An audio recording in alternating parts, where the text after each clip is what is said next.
بەناوی خوای گەورە سڵاوتان لەبێت بینەرانی بەڕێز و خۆشەویست 100 ڕۆژ بەسەر ڕاگەاندنی کابینەی نوێی حکوومەت هێرشی کوردستان بە سەرۆکاتی مەسرور بارزانی تێدەپەڕێت. لە ماوەی نزیکەی و 100 ڕۆژەدا کابینەی نوێ نەیتوانیوە بڕیارێکی گرنگ سەبارەت بە ژیانی خەڵک دەربێت کە کاریگەری لەسەر ژیانی خەڵک هەبێت. ئەم شەو لە بەرنامەی ئەمڕۆ تاوتوێم پرسە دەکەین بە میواندارێک لە بەڕێزان دکتۆر شێرکۆ جەودەت سەرۆکی فراکسیۆنی یەکگرتووی ئیسلامی لە پەرلەمانی کوردستان، هەروەها مەحموود ڕەزا ئەندامی پێشووی پەرلەمانی عێراق. سەرەتا راپۆرتێک دەبین دواتر لەگەڵ میوانەکانمان دەست بە گفتوگۆکەمان دەکەین. سبەی 100 ڕۆژ بەسەر ڕاگەاندنی کابینەی نوێی حکوومەتی هەرێمی کوردستاندا تێپەڕ دەبێ. تاوەکو ئێستاش حکوومەت نەیتوانیوە پرۆژە چاکسازیەکەی بنێرەتە پارلەمانی کوردستان. کابینەی نوێ بە سەرۆکاتی مەسرور بارزانی لە سەرەتای ڕاگەاندنیەوە تاوەکو ئێستا دەکۆبوونەوەی ئەنجام داوە، بەڵام نەیتوانیوە کۆمەڵێک بڕیاری گرنگ دەربکات کە کاریگەری لەسەر ژیانی هاوڵاتیانی هەرێمی کوردستان دروست بکات. کابینەی نوێ کۆمەڵێک بڕیاری داوە لەوانە زیادکردنی دەوامی فەرمانبەران، بەڵام نەیتوانیوە کێشەی دواکەوتنی موچەی فەرمانبەران چارەسەر بکات. لە هەمان کاتیشدا بڕیاری داوە بە دامەزراندنی سێ یەکەمەکانی زانکۆکانی هەرێم لە ساڵی 2016 کە دەبوایە 4 ساڵ لەمەوبەر دابمەزرانایە. هاوکات لە کۆبوونەوەی ئەنجومەنی وەزیراندا لە کۆتایی مانگی تەمووز بڕیاردرا بە زووترین کات حکوومەت پرۆژە چاکسازی ڕەوانەی پەرلەمان بکە، بەڵام تاوەکو ئێستاش بەهۆی ناکۆکی هەردوو پارتە دەسەڵاتدارەکە لەبارەی بندیوارەکانەوە پرۆژەکە نەهاتووەتە پارلەمانی کوردستان. لەلایەکی ترەوە لە سەرەتای ئەم کابینەیەدا بە بڕیاری سەرۆکی حکوومەت چەند پۆست داتاشراون و زیادکراون، لەوانە دانانی ئاشتی هەورامی وەک یاریدەدەری سەرۆکی حکوومەت بۆ کاروباری وزە و ڕێباز حەملان یاریدەدەری سەرۆکی حکوومەت بۆ کاروباری وەبەرهێنان و ڕاژەی گشتی، محەممەد حاجی یاریدەدەر بۆ کاروباری تەندروستی و ڕانیا ئەحمەد یاریدەدەر بۆ کاروباری ئابووری. بە بڕوای چاودێرانیش ئەم پۆستانە بۆ بەرژەوەندەی حزبی داتاشراون و ئەگەر ناهەرێمێکی 5 ملیۆن کەسی پێویستی بە 19 وەزارەت و 3 وەزیری هەرێم و چەندین یاریدەدەر بە پلەی وەزیر نییە.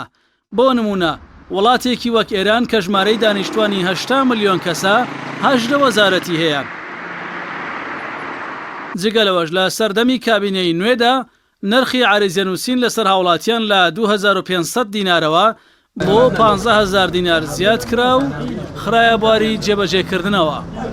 لەگەڵ ئەوەشدا لە سەردەمی ئەم کابینەی بنووسراوێک بۆ ماوەی 4 ساڵە هەناردە و هاوردەی بارهەمەکانی نەوتی خاو دراوە بە کۆمپانیایەک. لەم بارەیەوە عەلی حەمەساڵح ئەندامی پەرلەمانی کوردستان لە 7 مانگی ڕابردوودا ڕایگەیاند گەندەڵیەکی گەورە و مەترسیدار کراوە و تۆڕێکی ئەجگار گەورەی لە پشتە. تێپەڕبوونی ئەم نووسراوەش گەورەترین دۆسیەی گەندەڵیە و بێ دەسەڵاتکردنی حکوومەتە تا 4 ساڵی دیکە لە دۆسیەی نەوتدا و قازانجی قۆرەقکاری تێدا زیاتر لە 2 ملیارد دۆلارە. بەڵام دوای بڵاوبوونەوەی دۆسیەکە لەلایەن سۆران عومەر و عەلی حەمەساڵحەوە وتەبێژی حکوومەت وتی بەپێی یاسا ڕێکخراوە. لەگەڵ تێپەڕبوونی زیاتر لە 3 مانگیش بەسەر کابینەکەیدا مەسرور بارزانی ڕایگەیان 500 ملیارد دیناریان بۆ چەند پرۆژەیەکی خزمەتگوزاری تەرخان کردووە،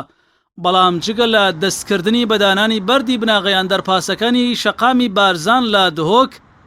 نازانرێ پرۆژەکانی دیکە کەی دەستیان پێدەکرێت و کەی تەواو دەکرێن. لە هەمان کاتیشدا کابینەکە لە کارنامەکەیدا باس لە شەفافیەتی داهاتی نەوت دەکا، بەڵام تاوەکو ئێستا تەنیانی وەی داهاتی نەوت دێتە وەزارەتی دارایی و ئەوی دیکەی بە ناوی قەرز و حەقدەستی کۆمپانیا نەوتیەکان نایەتە خەزێنەی گشتی. بەپێی کۆمپانیای سۆمۆبێ حکوومەتی هەرێم مانگانە زیاتر لە 14 ملیۆن بەرمیل نەوت دەفرۆشێت، واتە داهاتی مانگانەی زیاتر لە 600 ملیارد دینار، بەڵام مانگانە 378 ملیارد دینار دێتە وەزارەتی دارایی هەرێم. لە سەرەتەی ڕاگەیاندنی کابینەکەشەوە هیچ داتایەک لەبارەی داهاتی تەواوی مانگانەی نەوتی هەرێم بڵاو نەکراوەتەوە. کابینەی نۆیەمی حکوومەتی هەرێمی کوردستان دوای زیاتر لە 9 مانگ لە هەڵبژاردننی پارلەمانی کوردستان و لە 10 تەمووزی ئەم ساڵ بە بەشداری پارتی وێکێتی و گۆڕان پێکهێنرا.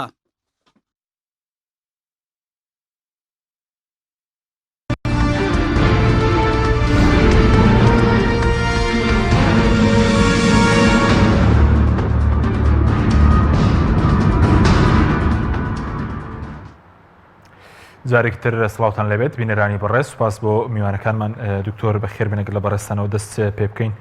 دەمەوێت هەڵسەنگاندنی بەڕێزت بزانم بۆ سەد ڕۆژی کابینەی نوێی حکوومەت هێرێمی کوردستان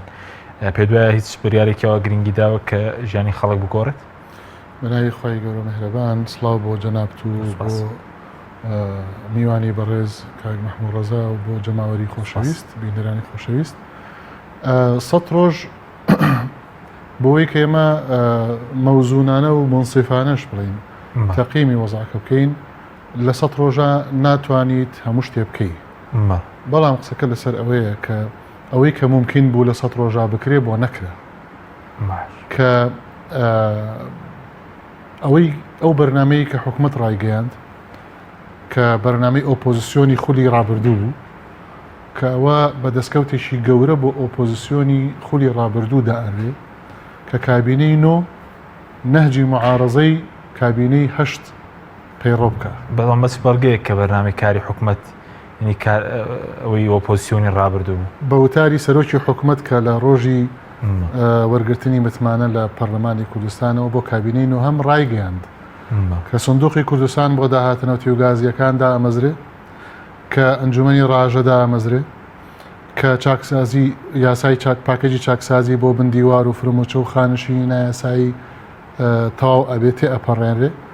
ئەمانە و چەندین شتیتر کە پەیوەندیان بە کەرتی نەوت و گاز و ئەو بێ لە کەرتەکانی وەکو تەندروستی و کشت و کاڵ و کەرتەکانی تر ئەم ڕاگەیاندنە دەلیل لەسەرەوەی کە ئێمە لە ڕابردووە ڕاستمانە کرد لەگەڵ خەڵکە و ئەوە پێویست بوو بکرێ کە نەئەکرا خەلەل بوو دەرەنجام تەبەنی کرا بەڵام کە تەبەنی کرا ئێمە بوو بین بە ئۆپۆزیسیۆن چونکە قەناعەتمان وایە کە چاکسازی بە کەسی گەندەڵ ناکرێ بە گەندەڵکار ناکرێ چاکسازی خۆی لە خۆیان زانستە جا چ جای گەندەڵیشی بێتە پاڵ چۆن کاتێک کە چاکسازی یەکسان بێ بەوەی کە 70-80 هزار بندیواری فڵان حزب چارەسەر بکرێ یا ببڕدرێ یا بەدیلی بۆ دیاری بکرێ یا بێت دەوام بکە یا خاننشینەکەی ئیلغا بێتەوە لەبەرەوەی نایاساییە یان ئەم عەمەلیاتە ئەگەر حزبەکە قبوڵی بکە ئەو 70-80 هزاری لێ زویرە بێ ئەگەر قبوڵی نەکە ئیژنا ڕوات یانی لەبەرەوە لە هەرێمی کوردستانە ژینگەی چاکسازی بە حوزوری یا بڵێن بەنەبوونی هێزیشی نیشتیمانی یەکگرتوو کە بە فەرمی یەکگرتوو بێ و نیشتیمانی بێ سەروەری یاسا بپارێزێ بڕیار و یاساکانی پەرلەمان کە ئێستا تا لە 130 ئەو پەڕی جێبەجێکراوە 70 جێبەجێ نەکراوە سەروەری یاسا هێزی نظامی ئەمن و ئاسایشی موحەد و نیشتیمانی ناوخۆ ئەمانە پێویستن بۆ چاکسازی کە ئەمانە نەبوون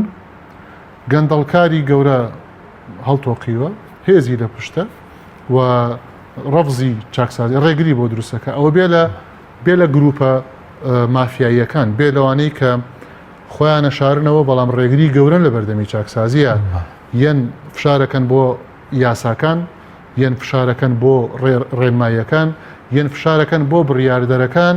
چونکە ئەمانە لەوە بەرهێنان و لە کەرتی نەوت و لە کۆمپانیا لۆکاڵیەکانی کەرتی نەوت و لە مقاوەلات و لە هەموو شوێنێکە لە جومگەکانی حکومڕانیە ڕێگرن لە چاکسازی تێگرم ولای بەرز کەوتت لە ماوەی 100 ڕۆژە دەکرا شت کراوێ بەڵام نەکرا مەبەست لە مەچوب دەکەم ولای بەرز کاک مەحموود سوپاس بۆ بەڕێزیشتان بۆ بەشداریکردنان لە بەرنامەکەماندا سەرەتا ئەگەر ڕێی جەنابیش بزان بەسەر مەسەلەی هەڵسەنگاندنی ئەو 100 ڕۆژە بۆ کابینەی نوێی حکوومەت هێرێمی کوردستان پاشان لەگەڵ بەغداد لە ماوەی 100 ڕۆژە توانراوە ینی هەوڵ بدرێ بۆی کە ئێمە کێشەکان لەگەڵ بەغداد چارەسەر بکەین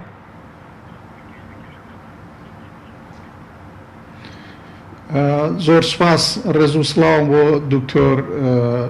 شێرکۆ و بۆ بینەرانتان بۆ بەڕێزیشت تەوان لە ڕاستیە لە ماوەی ئەم 100 ڕۆژە تاوەکو ئێستا ئێمە بەس قسا بیستین ینی بەکردەوە شتێک لەسەر ئەرز دیار نییە وەکو کاک دکتۆر شێرکۆوتی ئێمە پێویستمان بۆ ئەو ئینانەی ئەو وتارەی کە حکوومەت ئێستا ئەیڵێ پێویستمان بە زۆر شتی مهم هەیە بۆ بە تایبەتی بەرەنگاربوونەوەی گەندەڵی پێویستی بە دوو کۆڵەکەی زۆر ئەساسی هەیە کە سەروەری قەزا تەواو بێلایەن بێ و بڕیاری کەس نەتوانێت هیچ دەسەڵاتێکی کە نەتوانێت تەدەخول لە بڕیاری دادگایە بکە و پۆلیسێکی سەرتەواو سەربەخۆ ئازامان هەبێت کە بتوانێت دادگا بڕیارێک دەرەکا بۆ گرتنی گەندەڵێک پۆلیس ئەو جورئەتەی هەبێ و ئەو سەربەخۆیی هەبێ کە بەبێ خاتر و خۆتری ئەمە فڵانە ئۆفیسارە بتوانێت بچێت بیگرە و بێنێ بۆ ئەوەی دادگایی بکرێ. ئێمە بەداخەوە تەبعاً زۆر شت کاک دکتۆر شێرکۆ باسی کرد بێجگەلەو لەوانەی کەەوە باسی کردن ئەم دوو شتەمان تاوەکو ئێستا نییە لەبەر ئەوە لە ڕاستیە ینی من پێم باشە حکوومەت وتارەکەی واهەیە ئێستا کە زۆر بەردەوام باسیەوەکە کە گەندەڵی لە ناوە بن بەڵام لە ڕاستیە بە بێز خۆشکردنی زەمینە ناتوانرێت گەندەڵی بە وتاری سیاسی لە بین ناچێت گەندەڵی بەکردەوە و بەس بە جیاکردنەوەی دەسەڵاتەکان بە تەواوەتی لە یەکتری و بەخشینی جورئەتیش بە دەستگا تەنفیزیەکانی کە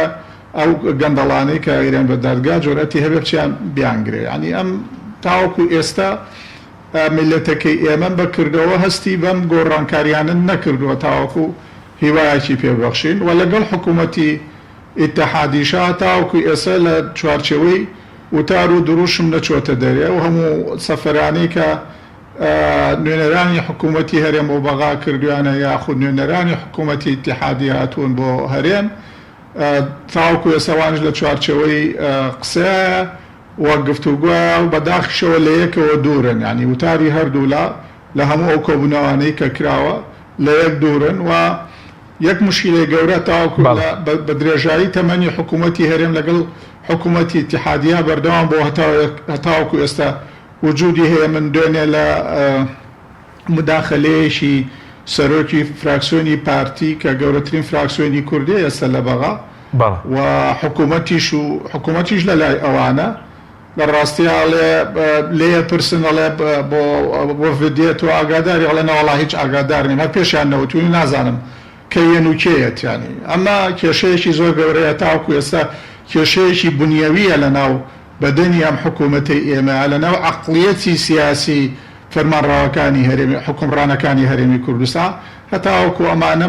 بەکردەوە چاک نەکرێن لە ڕاستیە من پێم وایە لە راچێوەی دروشم ناچنە دەرێەوە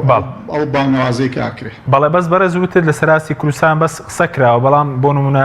زیادکردنی داوامی فەرمانبەران هەبوو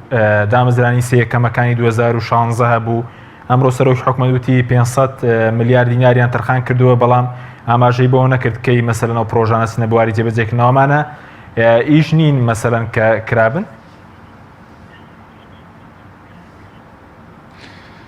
ئەزانی کاک حەکیم لە ڕاستیە ینی بە ئێمە هەڵاوسانێکی بەڕێوەبردنی ئیداری زۆر گەورە هەیە حکوومەت پێوتێ ینی حکوومەتێکی داهێزراو بە عەرەبی پێڵێن حکوومە متەرەهلە ینی ئەوەنە خۆی گەورە کردووە توانای جوڵەی نەماوە تۆ بەردەوام بە تەعینکردن حکوومەتەکەت گەورەتر ئەەکەی لە ڕاستیە ئەبێ مشهوری جدیتی بخورێ یەشێک لە ڕێگە چارەکان ئەوەیە کە لە ڕاستیە زەراعە و سەناعە ببوژێنرێنەوە وەکەرتی تایبەت قانونی باشی بۆ دابنرێ و ئێستا لە حکوومەتی ئیتحادیە خەریکی ئەوانە جوڵەیەشی وا هەیە کە قانونێکی تایبەتی بۆ کەرتی تایبەت دابنرێ کۆمەڵێ ئیمتیازات بێرێ بەو کەسانەی کە لە ناو کەرتی تایبەتە ئیشەکەن بۆ ئەوەی بەردەوام ئەم خەڵکانە چاوان لە وەزیفەی حکوومەت نەبێ حکوومەت نابێ یعنی ئەمە هەیە نظامی ئیشتراکی هەتاوەکو ئێستا لە لای ئێمە ئەڕابەت لە حاڵەتێکە ئەمەی دیعای اقتصادی ئازاد دەکەین ئابووری ئازاد دەکەین کە ئەمە بە یەکەوە ناگونجێن دیعاکە لەگەڵ کردەوەیە کە لەسەر ئەرز ئەیبینی تەواو پێچەوانەی یەکترن لەبەرەوە ئیسلاح ڕوونادا ئەبێ کەرتی تایبەت ببوژێنرێتەوە خەڵک مەسەلەن خزمەتێکە لە کەرتی تایبەتە ئەکرێ بە خزمەت بۆ حسابێ دوایی بۆ خانە نشینی مافەکانی لە کەرتی تایبەتە چۆن لە ناو کەرتی گشتیە پارێزراوە بە قانون طبعا هەنێجار قانونەکە جێبەجێ ناکرێت بەڵام قانونێکی وا هاندەر دابرێ بۆ کەرتی تایبەتیش کە خەڵک هەر بە چاوەڕێی حکوومەت دەبێت تەعین کرێ ینی تۆ تەزەخومێکی ئیداری لە ڕادە بە دەرمان هەیە ئێستا لە هیچ شوێنێکی دنیا ئەمە لە هەرێمی کوردستانە ڕوئەدا هەتا لە حکوومەتی ئیتحادیشە شتێک لە ئێمە باشەگەنا حکوومەتی ئیتحادیش خراپە یعنی تۆ هەموو وردە وردە ئیتر موازنە هیچی لە نامێنێتەوە بۆ بەرهێنان بۆ ئەوەی ئیش بدۆزیتەوە خەڵک هەمووی وچە ئەیبا تۆ بەردەوام خەڵک تاعینەکە ئەم تاعینانە ئەوانێکە لە دائیرەکانان یعنی ئێمە وەختی خۆی ئەم میلەتە ئێمە سوودی لە شتێک وەرنەگرتووە کە وەختی خۆی لە دوی ئیبتیدایی ئەمان کرد لە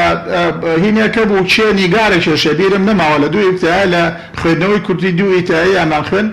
ئەڵێ فڵان کەس نیگارێکێشە دایکی لێ پرسێ ئەڵێ ئەو نیگارە بە چەندە کێشی ئەڵێ بە 2 ساعات ئەڵێ ئەگەر فڵانی خوشکی یارمەتی بدا بە 5 ساعات بە چەند ساعات لێ بنەوەڵێ بە 5 ساعات ئەڵێ چۆنە بێتەوە بە تەنها بە 2 ساعات و ئەگەر خوشکەکەشی یارمەتی بدابێ وەختە کەم بێتەوە نەک زیاد بکە ئەڵێ نەئاخر لە بەرۆ زۆر وەختەکەمان بە قسە بەسەرە بین ئێستا دائیرەکانی ئێمە وا لێ هاتووە هەر بە قسە کات بەسەرە بن یعنی جێگیان ناوێتەوە لەسەر مێزەکان و لەسەر کورسیەکان لەبەر ئەوە ئەم ئیش ناکە ئەوی تریش نایکە ئەڵێ بخۆ هەر یەک موچە و یەکینە ئەو بۆ ئیش ناکەم هیچ نایکەم لەبەر ئەوە طبعا ئەم ئیدارەی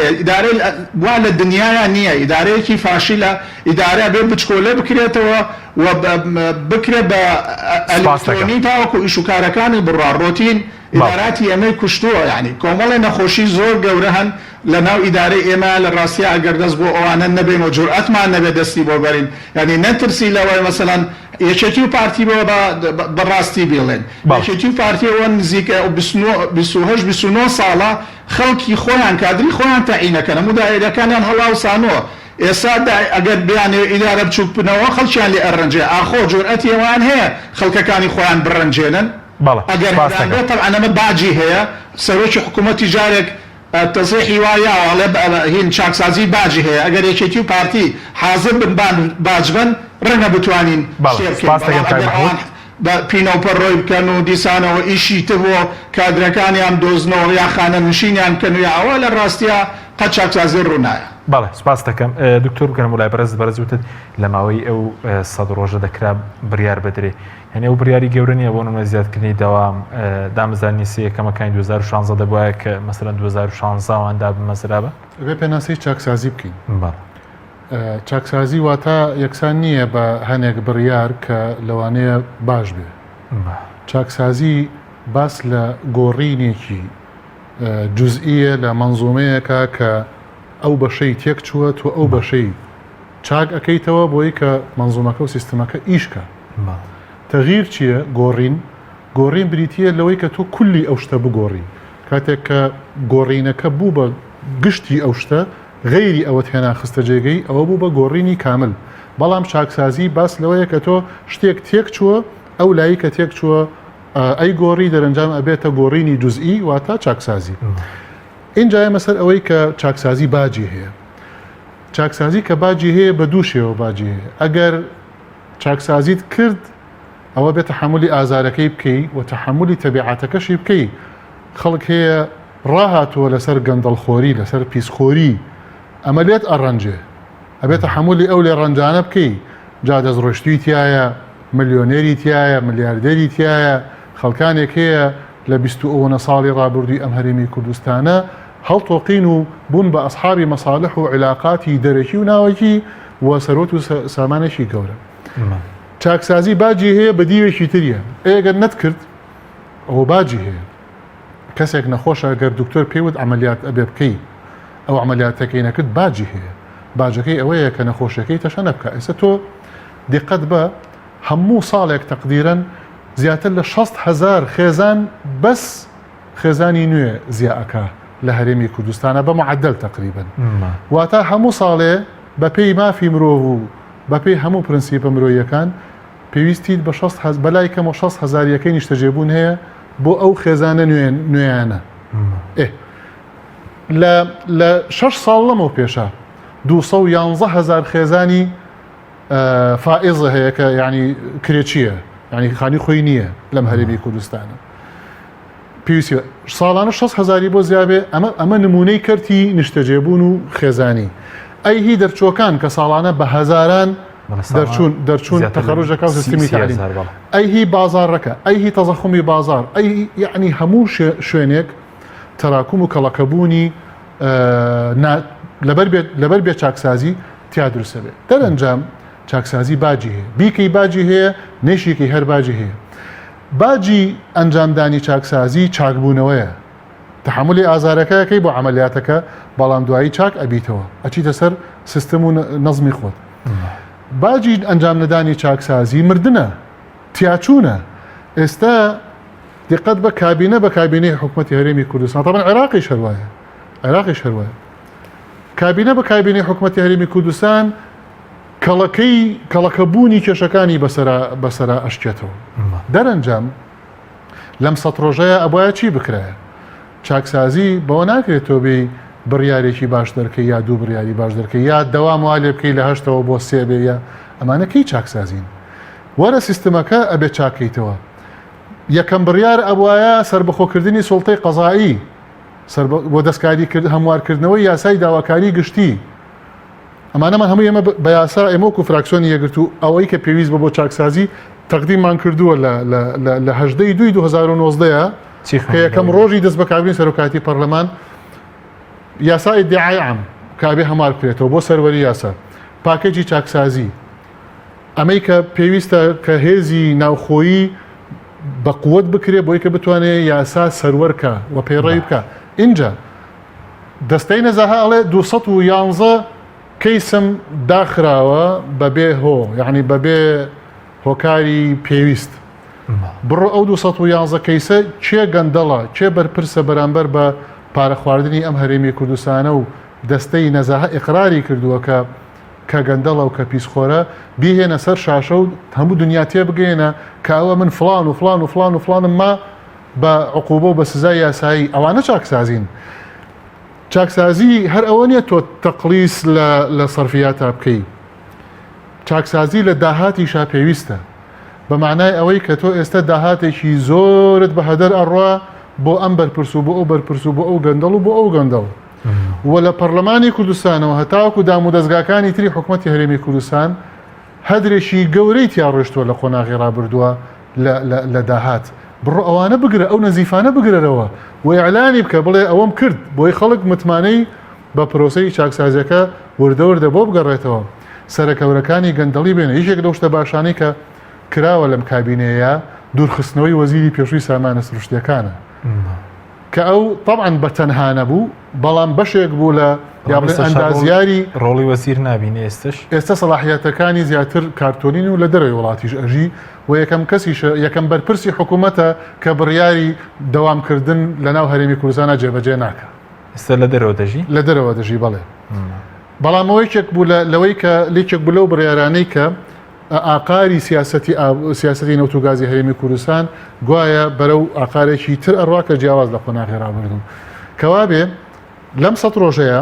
ئەبوایە سوڵتەی قەزایی سربەخۆ بکرایە پشتیوانی لێ بکرایە ئەبوایە گەندەڵکارەکان ئەوانەی کە ساغ بۆتەوە بەسەریانە گەندەڵیان کردووە سزای یاساییان وەربگرتایە و ئەمانە هەمووی ڕابگەێنرایە ئەبوایە پاکێجی چاکسازی تەواو بکرایە واتە 100 ملیار دینار مانگانە بگەڕایەتەوە بۆ دارایی گشتی ئێستا ناتوتە پەرلەمان وایە کە تا ئێستا نەهاتۆتە پەرلەمان لە 2019 ئێمە وەکو فراکسیۆنی یەکگرتوو تەقدیممان کردو بە سەرۆکاتی پەرلەمان و ئەمانە و چەندین شتی جەری و جددیتر ئەبوایە بکرا کە نەکراوە پرسیار دروست ئەبێ لەسەر چی لەسەر ئەوەی کە پێوترێ حکوومەتی بەهێز لە 100 ڕۆژی ئەوەڵیا لاواز بوو ئەوە نەتیجەی ئەم 100 ڕۆژەیە کە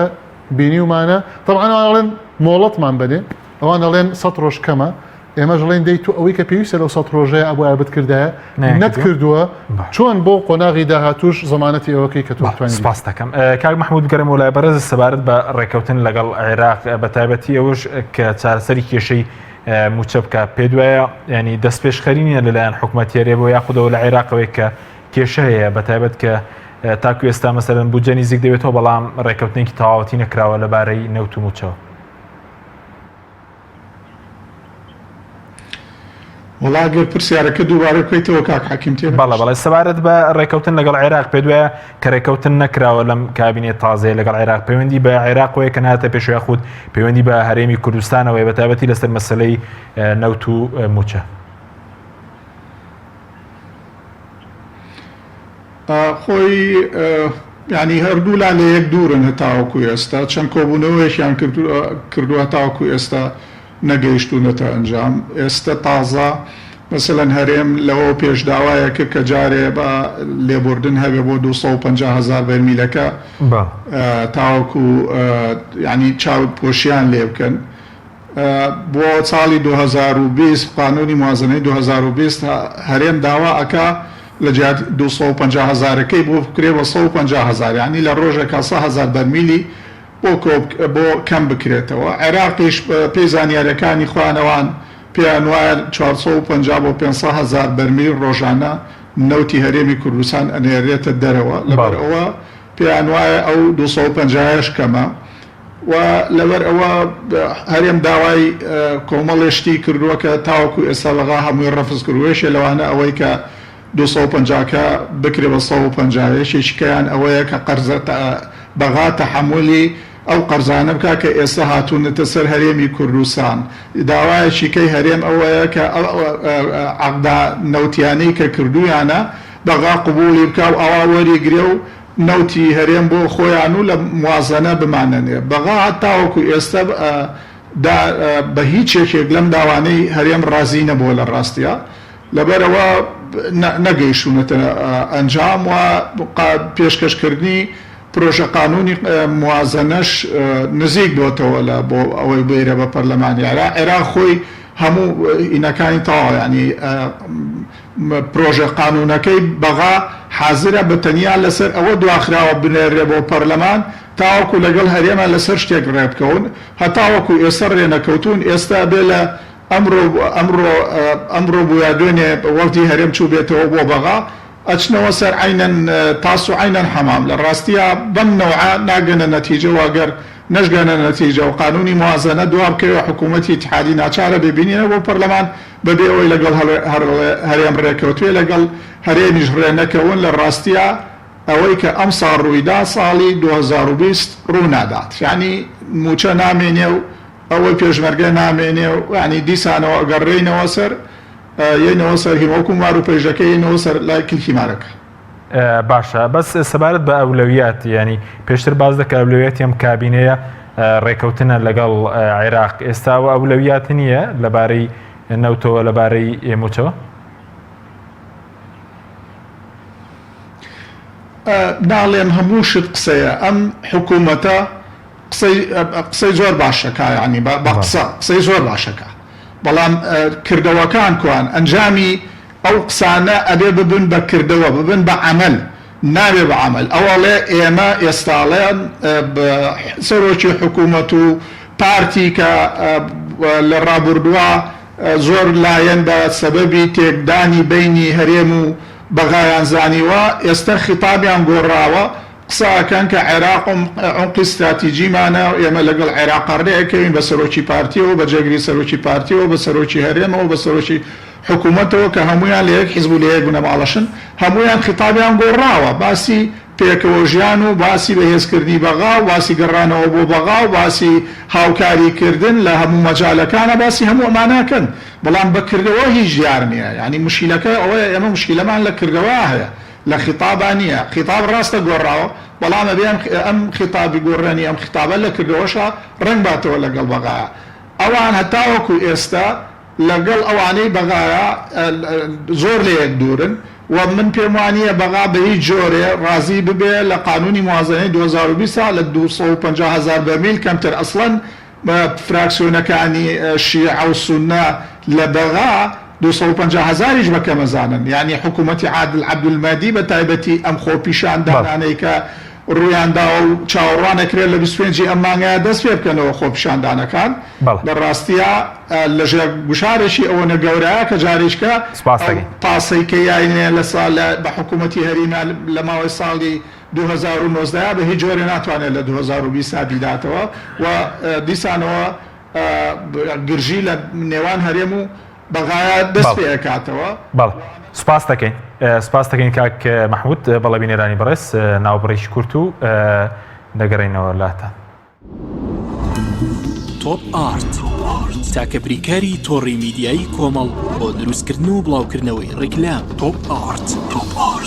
ئایا تا ئێستا بیرت لەوە کردوتەوە کە ئینتەرنێتێکی بێسنوور بەکاربێنیت یان بیرت لەوە کردوتەوە کە بۆ هەفتەیەک یان 2 هەفتە ئینتەرنێتی بێسنوور بەکاربێنی سەرڕای هەموو ئەمانە تا ئێستا بیرت لەوە کردوتەوە کە بۆ یاری ئەلکترۆنیەکان ئینتەرنێتی بێسنوور بەکاربێنیت؟ بێگومان نەخێر، فانسی نێت هەموو ئەم کێشانەت بۆ چارەسەر دەکات. تۆش دەتوانیت بۆ ماوەی هەفتەیەک یان 2 هەفتە یان مانگێک بەردەوام بێسنوور لەگەڵمان بیت. ئێستا خزمەتگوزاریەکانمان لەم شوێنانە بەردەستە: سلەیمانی، شارباژێر، شارە زوور، هەڵەبجە، سەی سادق، عربەت،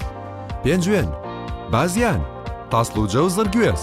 فانسی نێت، هەمیشە ئینتەرنێتی بێسنوور. کارگەی شربەتی خاڵقی گیرەوەی خاڵقی بە تامەکانی پرتەقاڵ، مێوەژ، هەنار، لیمۆ و مۆز و ئەنەناس بەرهەم دەهێنرێت. تەواوی تامە سروشتیەکانی شربەتی خاڵقی وێنەی باخێکی پڕمیوەیە. کارگەی شربەتی خاڵقی لەگەڵ 24 ساڵ ئەزمون و بەتامی سروشتی. ناونیشان سلێمانی ناوچەی پیشەسازی دوو پشت ئەلبیستەکە. کارگەی شربەتی خاڵقی. هەمومان حەزمان لە برنجە.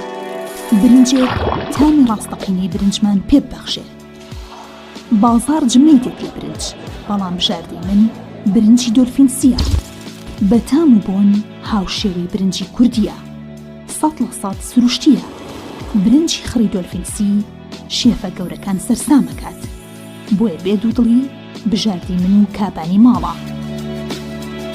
تا ئێستا زۆر جۆری برنجم تاقی کردوتەوە، بەڵام هیچیان وەک دۆلفینسی نییە. تامێکی ترە ئێوەش دەتوانن تاقیکەنەوە. دۆلفینسی باشترینمان بۆ هەڵبژاردن. تۆپ ئارت تاکە بریکاری تۆڕی میدیایی کۆمەڵ بۆ دروستکردن و بڵاوکردنەوەی ڕیکلام. تۆپ ئارت.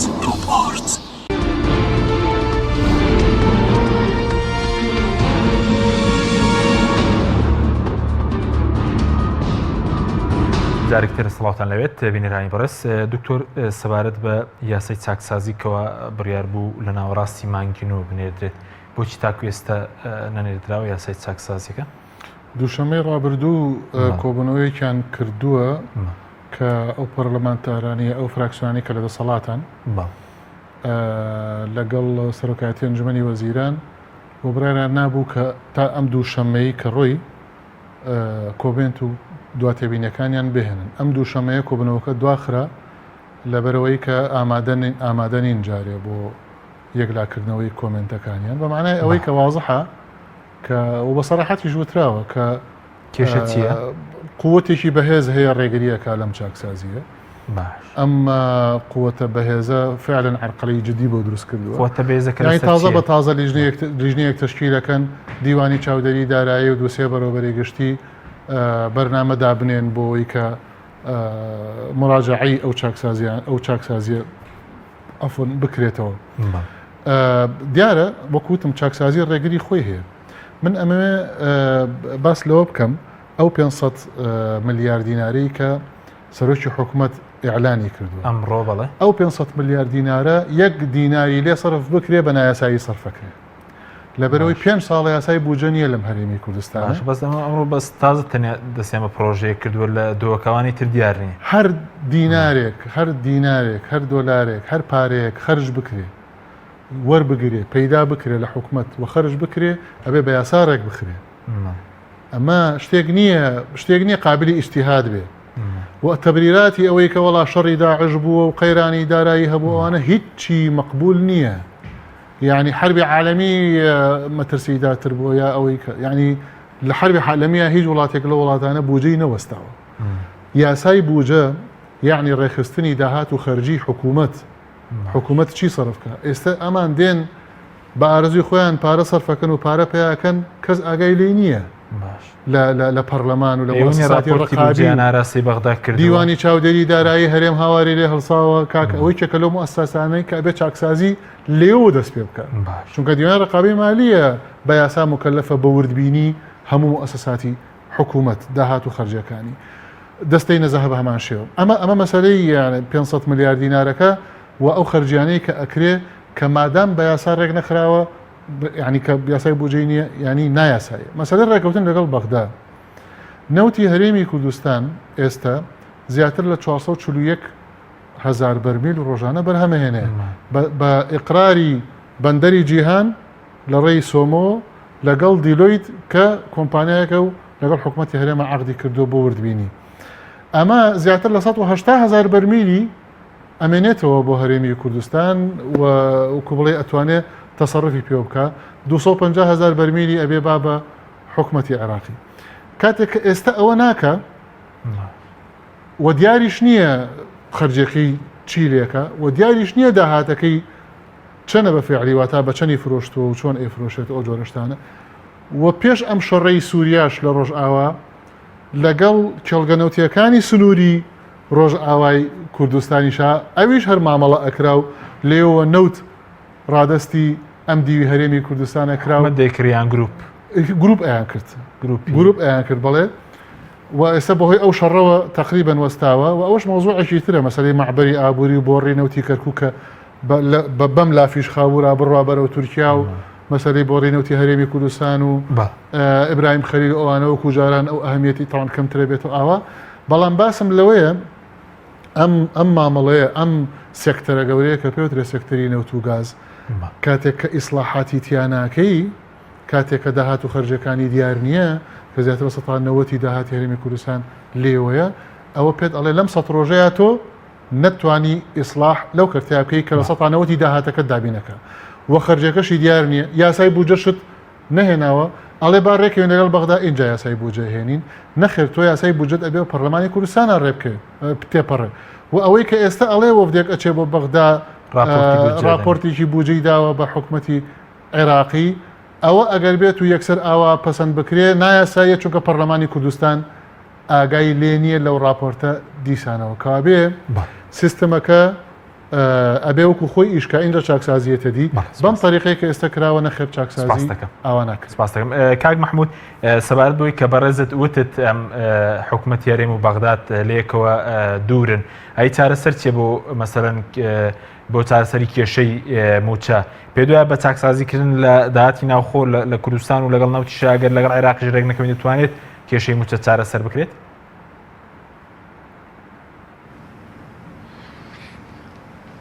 من پێم وایە ئەتوانرێ بە مەرجێک واریداتی هەرێمی کوردستان بە ڕێژەیەکی ئەگەر لە ساسەیش نەبێ بە ڕێژەی لە سا 90 بە پاکی کۆ بکرێتەوە هی داهاتی گومرگەکان هی فرۆشتنی نەوتەوەی ئەنێردێ و ئەوەی مشتەقاتی لە ناو خۆیان لە پاڵاوگەکانە کە لەیەکی جیاکەنەوە و لەگەڵ واریداتی ڕسومات و ئەوانەی دائیرەکانی حکوومەتە ئەمانە بەڕێکی کۆ بکرێنەوە بەشی هەمووی ئەکا لە ڕاستیە بەڵام بەشێکی زۆری گەندەڵی ئەیبا و وازیش ناهێنن گەندەڵەکان نایانەوێت لە ڕاستیا واز لە بەشەکەی خۆیان بهێنن یعنی تۆ تەسەور کە کاکین ئەگەر ئێمە و 250,000 بەرمیلە لە ڕۆژێکا بیین بە سۆمۆ لە ئێمە بەشمان لە هینا زیاد دەکات چکە بە هەموو ڕۆژێک بەلای کەمەوە لەو 250,000 بەرمیلەی هەرێم ئەیفرۆشێ 2,500,000 دۆلار خەڵکی هەرێم و عێراق زەرەرەکەن هەموو ڕۆژێک لە ساڵێکا تەسەوری بکە ئەوە ئەگەر سۆمۆ بیفرۆشێ هەموو ڕۆژێک پارەی ئەو نەوتەی کە بۆ هەرێم دەستیەکەی لەو 250,000 بەرمیلە بەغا زیاتر لەوە هەموو ڕۆژە 2,5 دۆلاری تری دەست دەکەوێت لە ساڵێکە زەربی 365 ڕۆژی بکە ئەوە چێتە سەر موازنەی ئیتیحادی لە هەرچێنێکمان دەستکەوێت بە شێشی لەو هینە یەتەوە بۆ خۆمان کە من پێم وایە زیاترە لەوەی کە ینی ئەگەر حکوومەتی هەرێم خۆی بیا بە میلەتەکەمان ئەو لە بەغاوە زیاترمان بۆیێتەوە چکە بەشی زۆری لێرە گەندەڵی ئەیبا لە ڕاستیە یا ئەوەتانێ ئەم هەرێمە ئەو دوو حیزبەی کە لە مەسئولن لەم سیستمە ناقۆڵایی لە ماوەی 28 ساڵ و 29 ساڵی ڕابڕوا دروست بووە یا بە کامیلی چاکی ئەکەن یا لەگەڵ بەغایە ڕێ ئەکەون بە مەرجەکانی بەغا یان هەرێمە بەرگەی هیچ ناگرێ بەرگەی هیچ ئەزەیەک ناگرێ بە هیچ جۆرێ بەمە ناڕە وەکو کاک دکتۆر شێرکۆ وتی ئێمە لە 2014 قانونی موازنەمان نییە 6 ساڵە بە ناقانونی پارەی هەرێمی کوردستان سەرفەکرێ و ئەگەر ڕۆژێ لە ڕۆژان ئەم هەرێمە بەهێز ببێ سوڵتەی قەزایی و ئەوانە دیوانی چاودێری دارایی و دەستەی نەزاهە و ئەوانە بەهێز ببن لە ڕاستیە ئەوانەی کە لە ماوەی 6 ساڵی ڕابردووە واریداتی ئەم هەرێمەیان کۆ کردوێتەوە سەرفیان کردو هەمویان ئەبێ بچنە ناو زیندانەوە لە ڕاستیە چکە 1 دینار بە قانونی خرج نەکەوە لە ماوەی ئەو 6 ساڵەی ڕابردووە لەبەر ئەوە ئەمە نابێ ینی چاکسازی بە وتار نابێت چاکسازی کردەوە ئەبێ هەتا وەکو ئێستا لە چوارچەوەی گوتار تێنەپەڕیوە و ئەمە بە هیچ جۆرێک ئەگەر بە تەما بن کات بەڕێبەرن کات بە هیچ جۆرە لە قازانجی هەرێمی کوردستان نییە هەموو ڕۆژێ ئێمە لە ئەمڕۆ وەزعمان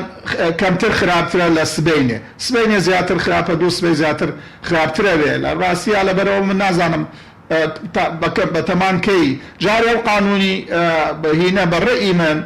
ئەو قانونی چاکسازیەی کە کراوە قانونی چاکسازیە نەبوو بە تەنیا لە ناو من نازانم ئاگام لێ نییە ئەگەر کرابێ بەس لە میدیا ڕەنگی ناوەتەوە ئەبێ ئەوە لە ڕاستیە خەڵکی خوبەرا و منەزەماتی مجتەمەعی مەدەنی و شارەزایانی ئیقتصاد و شارەزایانی نظامی سیاسی و سیستمی ئیداری و ئەمانە هەمویان بام کرانایە بۆ ئەوی بەژاری بکەن لەو قانونا بۆ ئەو قانونێکی باش دەرچێنێت پێی هەستینەوە قانون هەر بۆ ئەوە نییە بۆ بڵێ قانون دەرەکەن و خەڵک بێدەنکەی خەڵک چاواشەکەیت و قانون دەرکەیت و جێبەجێی نەکەی یا دەری بکەیت پاشمانێت پاش ساڵێک تەماشاکە یەک دنیا کلوکە لەوەری تیا ئەومە بەسەی تۆ ئەتەوێ ناهێنە دەدی قانون سیاسەتی تەشریعی لە هیچ وڵاتێکی دنیای وەکو ئەمە نییە کە لەم هەرێمەی ئێمە هەتا لە بەغاشە بڕێوە سیاسەتی تەشریعی لە ڕاستیە بۆ میزاجە هەنێجار بۆ چاواشەکردنە هەنێجار بۆ سەربردنی کاتە بە هیچ جۆرە نە بۆ باشکردنی سیستەمەکە و نە بۆ ئیسلاحات نییە واهی ناژینێمە ناتوانێت بەردەوام بەڵێ سپاس دەکەم بە کورتی وەڵامی و پرسیارشمان دەیتەوە سەبارەت بۆی کە لەم کابینێت چەند پۆستێک زیاد کراون بۆ نمونە زیادکردنی یاریدەر بۆ ئاشتێورامی بۆ ڕێباز حەملان بۆ محەممەد حاجی بۆ دانەی تر بە ناوی ڕانی ئەحمەد بۆ کاروباری ئابووری ئەم هەموو پێ دوایە زەرورە زیادکردنی و پۆستانە لەم کابینێ پێویستمان بە زیادکردنی پۆستان هەیە ئەوە لە بیرم چوو باسی بکەم ئەمەیەکێ لە نیشانەکانی ئەوەیە کە ئیرادەی چاکسازی نییە پۆست دروست ناکرێ بۆ خەڵک پۆست دروستکردن بۆ خەڵک یعنی گەندەڵی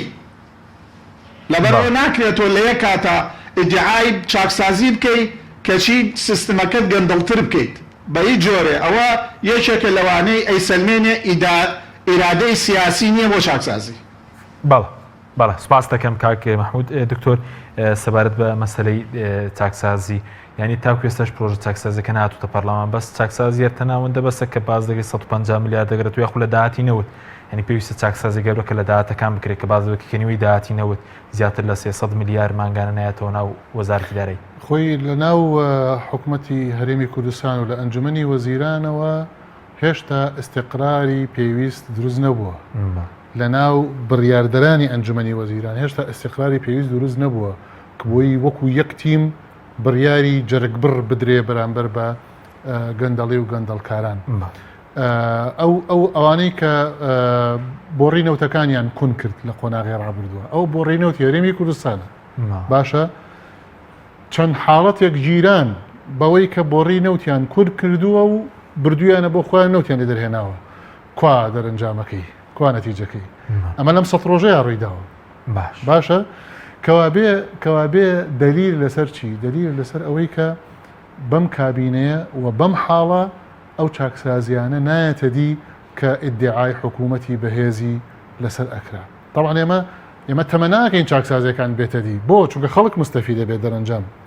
بەڵام واقعی ئەم 100 ڕۆژەی کە ڕابرد ئەوەمان پێڵە اینجا حکوومەتی مصغر ئەوەی کە بەدەر لەم حکوومەتی هەرێمی کوردستانە تیمێکی پرۆفێشناڵی بڕیار بەدەستی پێویستە کە ئەمە تا ئێستا ئەوە نەکراوە ئەتیمات کراوەتە سەرەوەی کە ئەم هەیکەلیەتە و ئەم ڕۆتین و ئەم بیرۆکراسیەتی ناو حکوومەت ئەم گەندەڵانەی کە لە وەزارەت و لەم وەزارەت تا ئێستا ڕێگر بوون لە چاکسازیەکان لەبەر بەرژەوەندەکان و لەبەر مشەخۆریان بۆ ئەم لا ئەولا پێویستی بە شتێک کە بەدەر لە حکوومەت کە بڕیار بەدەست بێ بەدەر لە وەزارەتەکانی حکوومەت بڕیار بەدەست بێ خەڵکی مختصر مفید بن خەڵکی پرۆفێشناڵ بن خەڵکی میهنی بن بڕیارە ڕاستەکان بن وەسەرات المستەقیمەکە بگرنە دەست ئەوەی کە عومەری کوڕی عەبدولعەزیز خەلیفەی موسڵمانان کردی لە ماوەی کەمتر لە 2 ساڵە لە وڵاتێکە کە گەندەڵی پشتی شێری بەرکەوت بوو لە قەرارەتەکانە وای کرد کە بتوانێ زەکات ئەوەنە زۆر ببێ خەیر و سەدەقات ئەوەنە زۆر ببێ لە خزم و کەسوکار و کەسی نزیکی خۆیەوە کە گەندەڵ بوون باخ و بێستانیان ممتەلەکاتیان هەمووی گەڕایە بۆ بەیتولمال دەرەنجام توانی ئیرادی زۆر گەورە ئەوەی کە پێدرێت GDP ئێستا لە اقتصادا کە پێدرێت ناتیجی قەومی ئیجمالی ناتیجی نیشتیمانی ئیجمالی وا بەرز بۆەوە فەقیر نەما دەستکورت نەما گەنج نەماژنی بۆ نهێنێ کوێر نەما هاوکارێکی بۆ دانێ نابینا نەما کەم ئەندام نەما یعنی ئیسلاحات ممکنە و شێوازی تایبەتی خۆی بەڵام ئەو دەستە پۆڵایەکە بیکە دەخێک سەبار چاکسازێکە پێویستە لە داهاتینەوە بێت چاکسازێک گەورەکە لەبەرێ لە 1990 داهاتەکە لە نەوتە وە لە گازی سروشتیشە بە هەمان شێوە خەزێنەی گشتی وایە بەزنیوێ دێت ئێستا کەس نازانێت داهاتی نەوتی هەرێمی کوردستان چی لێدە لە پەرلەمانی کوردستان کە نوێنەری خەڵکن باشە کاک مەحموود دەقەیەکیش بۆ بەڕێزت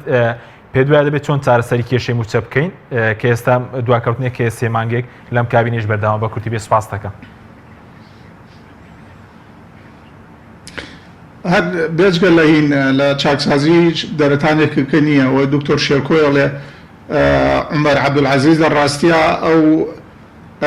لە خۆیەوە دەستی پێکرد ینی پێش خەزانە لە خۆیەوە دەستی پێکرد بۆ نمونەیەشکە لە ئیسلامیش و لە هەموو نظامی سیاسی ئەم منطقەیە ڕووی ناوە ئەو دەستی پێکرد ئەگە لێرەش بکرێ طبعا ئەو مشکلانی کە دکتۆر باسی کرد هیچی نامێنێ بەڵام لە ڕاستیە ئیرادەی وان نییە کەس لە خۆیەوە دەست پێ ناکەوە لە خۆشەوە دەست پێ نەکەی ئێمە ئێستا لە ڕاستیە ئەوانەی دەسەڵاتیان لە دەسایە پارە هەمووی لە لای ئەوانە ینی ئەگەر ئەوان خۆیان ئیتر تێریان نەخواردوە و دەست نەگرنەوە تۆزە ڕەحم بە خۆشیان و بە میلەتەش نەکەن لە ڕاستیە ناتوانانی بودجە بە تەنیا بودجە و موچەی خەڵک بە تەنیا پێویستیەکی ئەم هەرێمەی ئێمە نییە بە موچە ئەگەر ئیسیسمار نەبێ ئەگەر هەلی کار بۆ خەڵک نەدۆزرێتەوە موچە چیەکە ینی وێرانە دەکا بەبێ ئەوەی هەلی کار دروست بێ بۆ خەڵک هەبێ هەلی کار دروستکەین نەک بە تەنیا بێمە لە لای دابینکردنی موچە بێ سپاس دەکەی سپاس بۆ بەڕێز مەحموود ڕەزا ئەندامی پێشووی پەرلەمانی عێراق لە سلێمانیەوە هەروە لە ستودیوی سەرکی دکتۆر شێرکۆ جەودەت سەرۆکی فراکسیۆنی یەکگرتووی ئیسلامی پەرلەمانی کوردستان سپاس بۆ بینەرانی بەڕێز سپاس بە هاوکارانم تا بەرنامێکی دیکە خواتان بەخێر